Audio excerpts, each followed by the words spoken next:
Hai guys, senang sekali ketemu di Tele Ibadah Kelas Madya TR Sekolah Minggu GKK Indonesia Jemaat Surabaya. Kembali bertemu dengan Lasu John di sini. Kita akan beribadah bersama-sama. Bagaimana kabar kalian? Kita sudah seminggu gak ketemu ya. Minggu lalu kita sama Lasu Ferik. Nah, Lasu John berdoa bahwa kalian sehat-sehat saja. Dan hari ini kita akan ada Vacation Fun Day. Wah, Lasu John berharap sih yang mendengar di sini bisa ikutan supaya kita sama-sama belajar. Ya, hari ini mari kita berdoa dulu sebelum kita mau memulai ibadah kita ini. Kita berdoa ya. Tuhan Yesus, kami mengucap syukur kepadamu kalau hari ini kami boleh beribadah bersama. Ya Tuhan, kiranya Engkau sertai kami dalam ibadah kami hari ini. Kami mau memuji namamu. Kami mau meninggikan namamu dan kiranya Engkau juga boleh berbicara pada kami melalui firman-Mu pada hari ini. Terima kasih ya Tuhan, terima kasih. Dalam nama Tuhan Yesus Kristus kami berdoa. Amin. Ya, hari ini lalu semua ajak kalian nyanyikan satu lagu. Satu lagu yang menggambarkan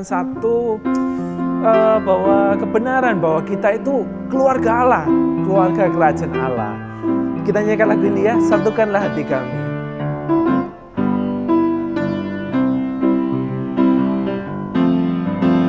Satukanlah hati kami untuk memuji dan menyembah Oh Yesus, Tuhan dan Rajaku.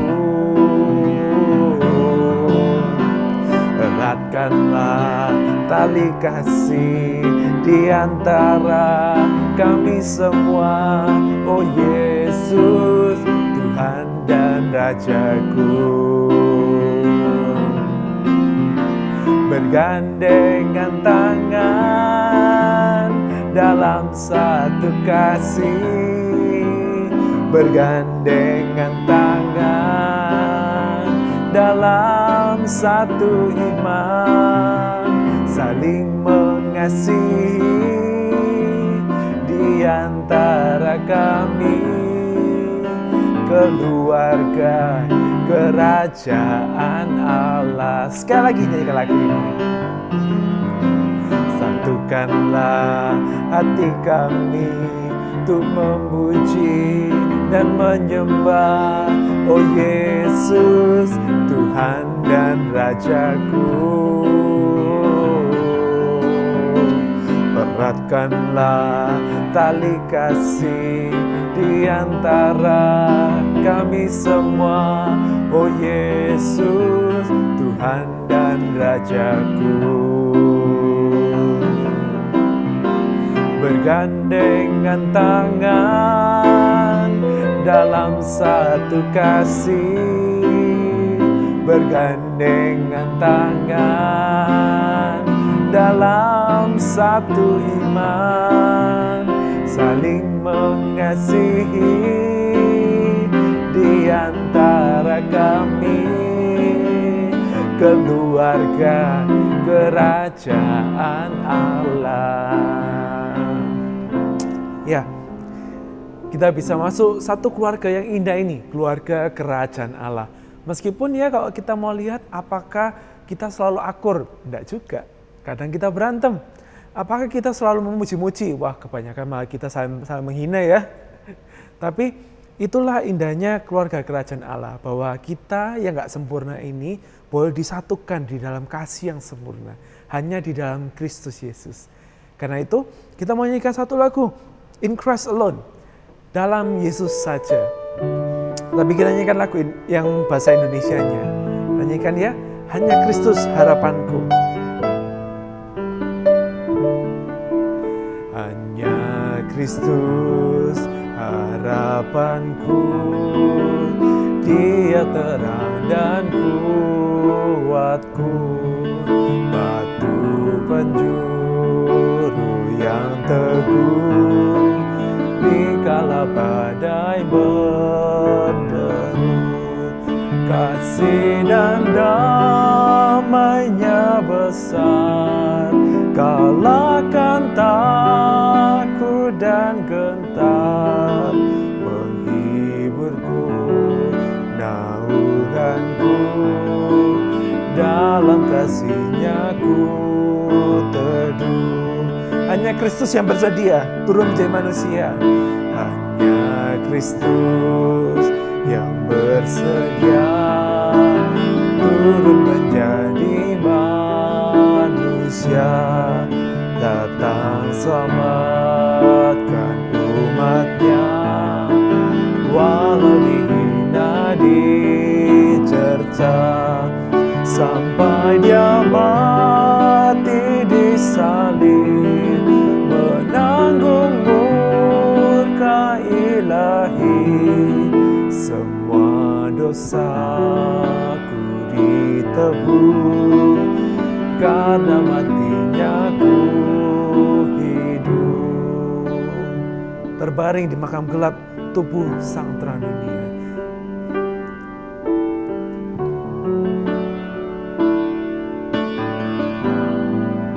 Terbaring di makam gelap tubuh sang terang dunia, hingga tiba hari mulia, dari kuburnya bangkitlah bersama Yesus yang benar. Dosaku hilang sengatnya, dia milikku, ku miliknya, ditebus dalam darahnya.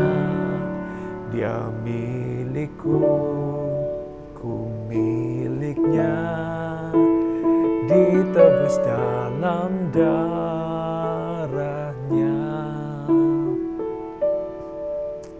Mari kita berdoa sebelum kita masuk dalam firman Tuhan.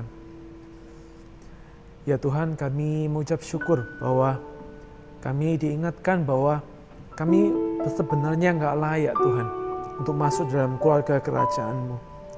Tetapi karena kasih-Mu,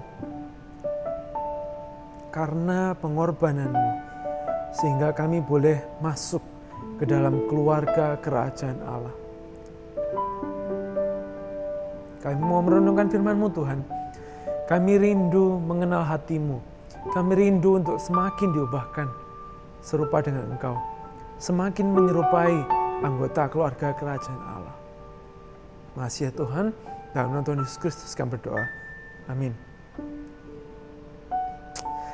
Ya, hari ini kita mau mulai sebuah seri pengajaran yang baru, yaitu seri Upside Down. Wow, serinya Inggris-Inggris terus ya.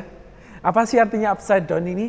Upside down ini artinya adalah kebalik. Nah, yang dulunya dari up, sekarang jadi down. Yang di atas jadi yang bawah. Seri kebalik. Bahasa Surabayanya jelek ya. Seri Upside Down. Ya, melalui seri ini kita mau belajar sesuatu dari Injil Matius. Jadi menariknya gini teman-teman, bahwa ternyata Rasul Matius ketika menulis Injil Matius, dia itu ingin menunjukkan kepada orang Yahudi waktu itu bahwa apa? Bahwa Yesus adalah Mesias yang mereka tunggu-tunggu. Yesus adalah Mesias, Raja yang dijanjikan akan turun dari keturunan Abraham, dari keturunan Daud. Dan Yesuslah Raja yang ditunggu itu. Dan orang Israel itu menunggu Mesias itu datang. Kenapa? Karena Mesias itu yang nanti akan membebaskan orang Israel. Nah, tapi karena dalam penantian orang Israel, mereka terus menanti sampai akhirnya yang dinamakan Mesias dari Alkitab itu mulai berubah. Mulai ditambahkan bumbu-bumbu sedikit, bumbu-bumbu politik, bumbu-bumbu kebebasan. Karena mereka dijajah, mereka rindu Mesiasnya itu Mesias yang akan membebaskan mereka dari Romawi. Dan sambil mereka menunggu, mereka juga hidup saleh, hatinya bagus. Mereka berusaha hidup dengan seturut firman Tuhan. Tetapi ini satu yang kita kurang, yaitu manusia berdosa. Karena keberdosaannya, semakin orang Israel belajar, maka semakin menyimpang dia dari kebenaran firman Tuhan. Semakin dia belajar, bukan kebebasan yang didapat, tetapi semakin banyak hukum yang mengekangnya mereka. Karena itu, Tuhan Yesus datang ke dunia. Karena itu Tuhan Yesus datang dan dia menunjukkan dan mengajarkan seperti apa sih ternyata hidup di dalam kerajaan Allah. Seperti apa sih namanya hidup sebagai anak-anak Allah. Dan ternyata ketika Yesus mengajarkannya, wow, ternyata itu kebalik dari semua yang orang Israel pikirkan selama ini. Nah, kita mau lihat sama-sama.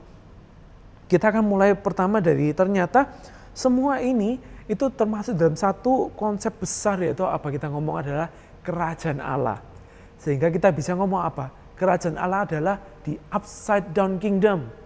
Kerajaan yang di dalamnya itu ternyata terbalik dengan segala yang dunia ini berusaha pikirkan dengan apa itu yang baik.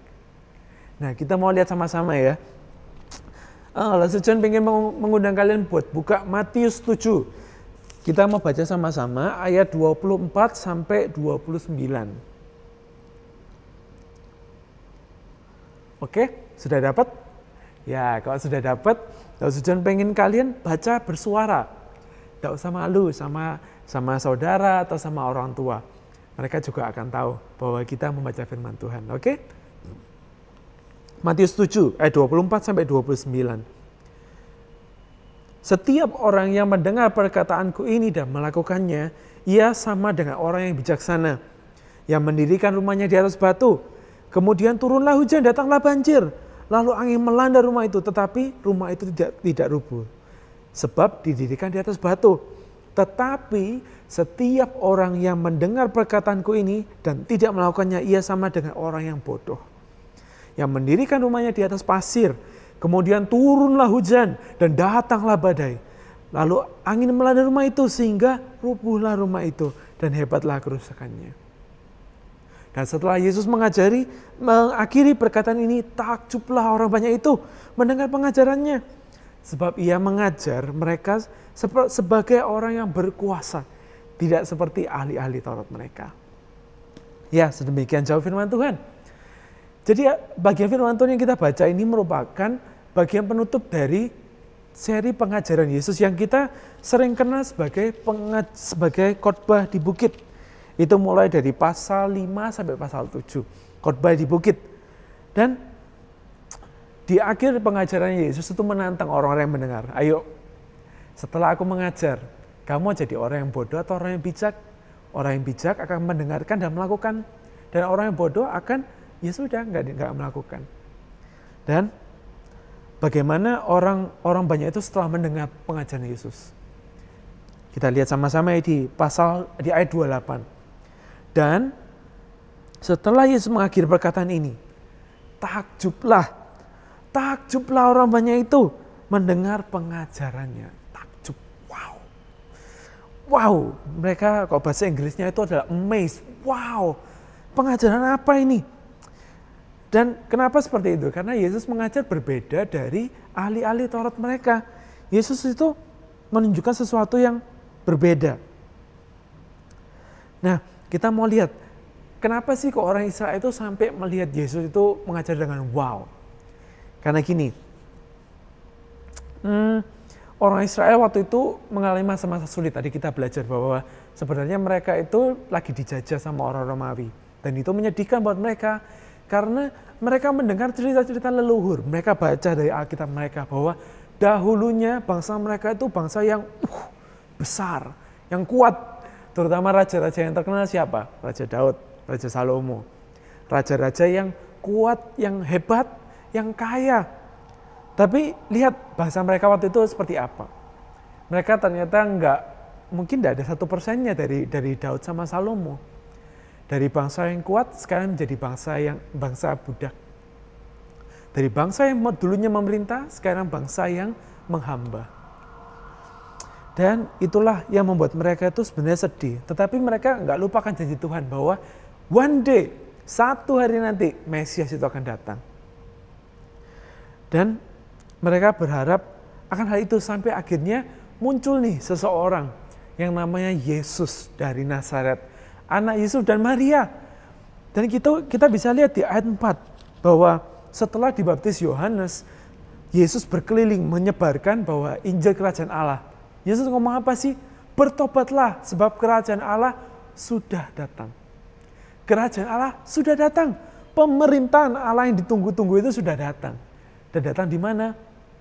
Di Israel, di dalam diri Yesus. Dan di pasal 4 terlihat bahwa Yesus berkeliling. Dia menunjukkan seperti apa sih ketika Allah memerintah. Ketika Allah memerintah, yang sakit boleh datang, yang sakit sembuh. Yang kerasukan setan diusir. Yang tidak tahu Alkitab diajarin. Wow, itu satu gambar yang luar biasa indah. Dan orang Israel tahu akan itu dan mereka mulai mengikut Yesus. Disinilah Yesus naik ke atas bukit dan orang-orang datang kepada Yesus dan Yesus mulai mengajar. Yesus mengajarkan seperti apa sih seharusnya hidup di dalam kerajaan Allah itu. Dan apa yang Yesus ajarkan itu mengagetkan orang-orang. Kenapa? Karena sekali lagi, bahwa apa yang Yesus katakan baik itu ternyata kebalik dari apa yang orang-orang pahami. Coba ya, kita lihat di pasal 5. Siapa yang dikatakan berbahagia? Yang dikatakan berbahagia adalah orang yang miskin di hadapan Allah. Orang yang berduka cita, orang yang lemah lembut. Well, ini apa-apaan? Bukankah seharusnya orang yang berbahagia itu adalah orang yang kaya, orang yang kenyang, orang yang pintar, orang yang ganteng? No, ternyata Yesus ngomong hal yang berbeda. Dan Yesus mengajarkan hal-hal yang sekali lagi berbalik dari yang diajarkan dunia. Kenapa? Ia mengajarkan seperti ini. Bahwa kamu kalau orang meminta sesuatu kasih. Tapi Yesus ngomong apa? Ketika orang meminta sesuatu, kasih lebih dari yang dia minta. Kalau misalnya ada orang minta kamu jalan 1 mil, 1 kilo, jalanlah sama orang itu 2 kilo. Kalau ada orang yang minta baju, jangan lupa dikasih jaket juga. Luar biasa kan? Dan ini yang lebih aneh lagi. Kalau misalnya orang dunia atau orang di sekitar kita bilang apa? Kamu lagi dipukul. Baleso, ojo mau. Tapi Yesus ngomong apa? Jangan. Ketika kamu dipukul, ketika kamu benci orang itu, doakan, kasihi orang itu. Dan itu banyak lagi seperti ini bahwa ini sesuatu yang wow, sesuatu yang terbalik dan ya itulah yang namanya adalah hidup di dalam kerajaan Allah, di upside down kingdom. Dan yang Yesus mau tunjukkan itu sebenarnya apa sih? Ternyata mengasihi Allah dan mengasihi sesama manusia itu lebih daripada yang selama ini kita pikirkan. Ternyata mengasihi Allah dan mengasihi sesama manusia itu lebih dari apa yang kita pikirkan. Dan Yesus mau ajarkan kepada semua orang, gak peduli kamu mau kaya, kamu mau miskin, kamu mau ahli Taurat, kamu mau orang Farisi, bahwa ini loh standar hidup di kerajaan Allah. Ini loh standar hidup yang berbeda dari dunia. Dan Yesus mengundang orang-orang yang mendengar hari itu, ayo dengar dan ikutin pengajaran Yesus. Dengar dan hidupin pengajarannya. Maka kamu akan jadi orang bijak, orang yang kuat bertahan di tengah badai. Meskipun orang melihat bahwa ya itu beda banget dengan dunia. Dan teman-teman sekalian, sekarang apabila kalian mendengar ini, apa yang terlintas di pikiran kalian? Ya mungkin kalian akan mikir, waduh Lause, susah Lause. Ya memang benar sih, apalagi di Matius 5 ayat 48 Yesus ngomong apa? Karena itu hendaklah kamu sempurna, sama seperti Bapamu di surga adalah sempurna. Wow, ini merupakan bukan hal yang gampang ya, di bagaimana kita bisa sempurna. Dan terus selama ini kita ngapain aja kalau misalnya tuntutannya Yesus setinggi itu? Ya paling gampang sih ya kita tetap harus mengikuti apa yang Yesus katakan. Karena memang itu yang ditulis di Alkitab bahwa Yesus mengundang, ayo ikutin cara hidupnya. Dan gampangannya adalah kalian kalau misalnya kalian bertumbuh di sekolah minggu GKKA, bahwa Lause percaya bahwa kalian gak akan dengan sembarangan diajarin, karena setiap Lause di sekolah minggu ini akan ada kelas persiapan dulu sebelum setiap Lause ini mengajar. Dan bagi kalian yang baru pertama kali dengar, well, ini undangan buat kalian. Ayo masuk ke dalam keluarga kerajaan Allah dan hidupin standar yang Yesus berikan ini. Tapi memang kesusahan itu bukan berarti Yesus menambahkan beban lagi. Ya, mungkin beberapa yang pernah sudah dengar yang ngomong gini ya, alah, gak usah lah ngomong susah-susah kayak gini lah. Mau ngomong jujur, kayak misalnya di ayat 37 ngomong jika ya, hendaklah ya, jika tidak, hendaklah tidak. Mau ngomong jujur sama orang tua aja kadang susah ya. Kadang kalau sesuatu kesalahan ditutupin aja biar dia marahin.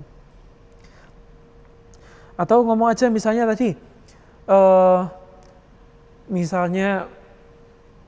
masih di topik jujur ya. Kalian lihat kan di YouTube banyak video-video prank kan, dibohongin sampai ditelepon, dibohongin sampai marah terus ngomong tapi bohong. Orang di sana itu susah banget buat kayak gini. Apalagi ngomong dimintain tolong orang tua. Yesus tadi kan ngomong tuh, kalau kamu diminta sesuatu kasihkan lebih. Wong kita kalau di kasur nonton YouTube terus dipanggil, John, cuci piring. Susah ya? Iya, lalu kadang juga merasakan itu. Tapi sekarang Lalu John pengen ajak kalian melihat sesuatu seperti ini.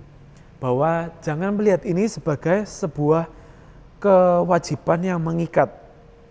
Namun ingat apa yang Yesus katakan terakhir. Ia mengundang. Mengundang itu berarti apa? Ayo. Yesus tidak melihat kamu bisa atau enggak. Yesus gak melihat kamu anak baik atau nakal. Yesus gak melihat dulunya itu kamu seperti apa. Tapi tetap Yesus undang masuk. Kenapa?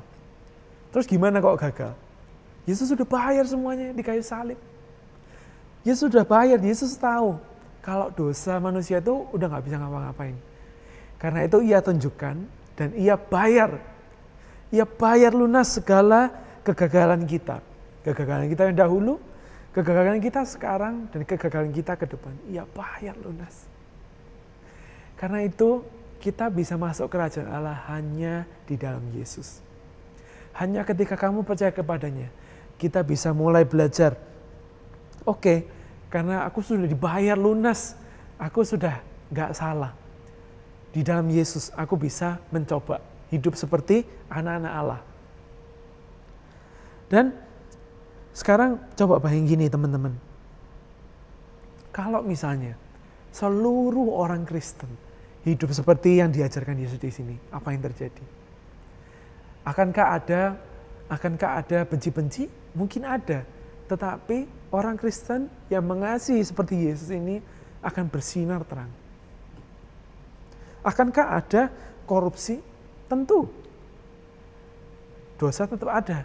Tetapi apabila ada orang Kristen yang seperti hidup yang seperti Yesus lakukan, dia akan menjadi garam yang menggarami orang di sekitarnya. Dan dengan demikian, ketika orang melihat orang-orang Kristen ini loh, orang bisa melihat Bapa di surga dan memuliakan namanya. Dan hari ini, Yesus juga mengundang kalian. Ayo, datang kepada Yesus. Percaya kepadanya. Dan ayo berjuang bersama-sama menghidupi apa yang Yesus undang untuk kita hidupi di dalam keluarga kerajaan Allah. Dan memang keluarga kerajaan Allah ini gak menjanjikan kemewahan, tetapi ada bahagia.